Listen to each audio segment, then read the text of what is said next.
Hello friends, welcome to the travelling tales. यहाँ हम सिर्फ जगह नहीं दिखाते हैं, यहाँ हम उन कहानियों की यात्रा करते हैं जो समय, आस्था और रहस्य से जुड़ी होती हैं। आज की ये कहानी हमारी नई सीरीज का हिस्सा है, सनातन यात्रा ट्रैवल बियॉन्ड टाइम्स। जहाँ हर हफ्ते हम आपको ले चलते हैं भारत के उन दिव्य स्थानों तक जहाँ इतिहास और अध्यात्म एक दूसरे से मिलते हैं।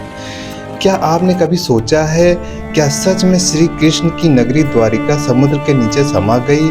क्या यह सिर्फ एक पौराणिक कथा है या फिर इतिहास का वो सच जिससे आज भी लहरें छुपाई हुई हैं? और क्यों कहा जाता है कि द्वारिका देखने के बाद इंसान का नजरिया बदल जाता है?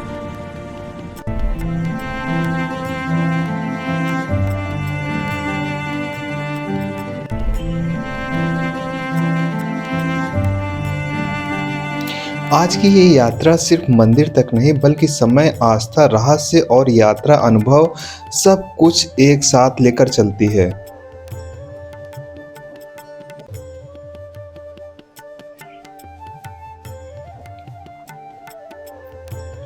यात्रा शुरू होती है गुजरात के उस किनारे से जहां अरब सागर की हवा में नमक के साथ साथ कृष्ण का ना हुआ है। जैसे जैसे द्वारिका के करीब पहुंचते हैं, सड़कें शांत होती हैं और मन अपने आप गंभीर।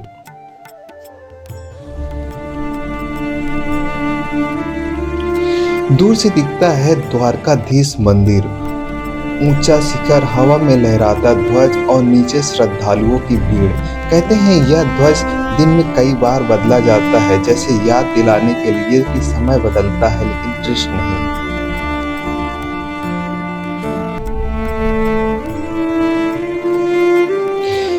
मंदिर के भीतर प्रवेश करते ही एक अलग ही ऊर्जा महसूस होती है। शंख की ध्वनि, मंत्रों की गूंज और गर्भगृह में खड़े द्वारकाधीश, ऐसा लगता है जैसे कृष्ण अभी यहीं है, बस रूप बदल गया है।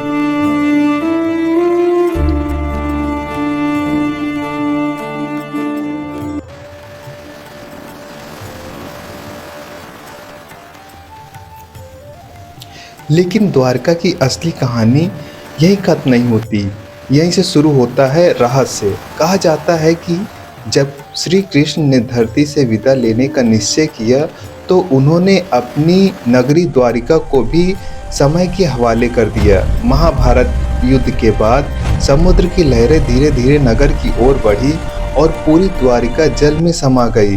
सदियों तक लोग इसे सिर्फ कथा मान रहे थे,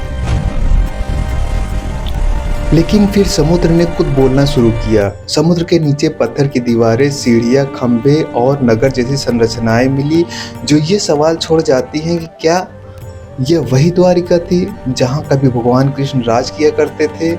आज जब आप समुद्र के किनारे खड़े होकर लहरों को देखते हैं तो लगता है जैसे हर लहर एक डूबी हुई सभ्यता की कहानी कह रही हो। बेट द्वारिका की नाव यात्रा इस अनुभव को और गहरा कर देती है। चारों ओर पानी और मन में एक ही सवाल, क्या कृष्ण की नगरी आज भी लहरों के नीचे जीवित है?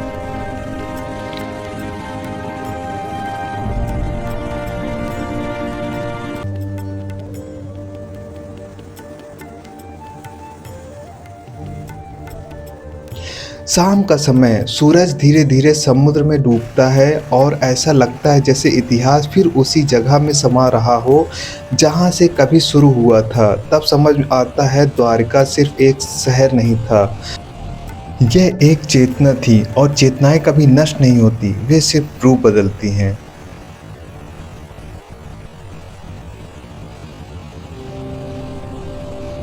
अगर आप द्वारका आने की प्लानिंग कर रहे हैं तो यहाँ पहुँचना काफ़ी आसान है। नज़दीकी एयरपोर्ट जामनगर है, वहाँ से टैक्सी या बस से द्वारका पहुँच सकते हैं। ट्रेन से आने वालों के लिए द्वारका रेलवे स्टेशन सीधे जुड़ा हुआ है। रोड ट्रिप पसंद है तो गुजरात की स्मूथ हाईवे आपको यहाँ ले आती है। रुकने के लिए मंदिर के पास बजट होटल, धर्मशाला और सी व्यू होटल तीनों विकल्प मौजूद हैं। बेस्ट टाइम अक्टूबर से मार्च है। आज की यात्रा की कहानी बस यहीं तक। दोस्तों, अगर आपको हमारी ये यात्रा पसंद आई हो तो वीडियो को लाइक करें, अपने परिवार दोस्तों के साथ शेयर करें और अगर आपने अभी तक ट्रैवलिंग टेल्स को सब्सक्राइब नहीं किया है तो सब्सक्राइब करें और बेल आइकन दबा दें ताकि हमारी अगली कहानी आप तक सबसे पहले पहुंचे, क्योंकि हम आपके लिए ऐसे ही ट्रैवलिंग स्पिरिचुअल मिस्ट्री से भरी रोचक कहानियाँ लाते रहते हैं जो आपको सिर्फ जगह नहीं दिखाती, उनकी आत्मा से मिलवाती हैं। मिलते हैं अगले एपिसोड में, तब तक के लिए जय श्री कृष्ण, हर हर महादेव, जय हिंद।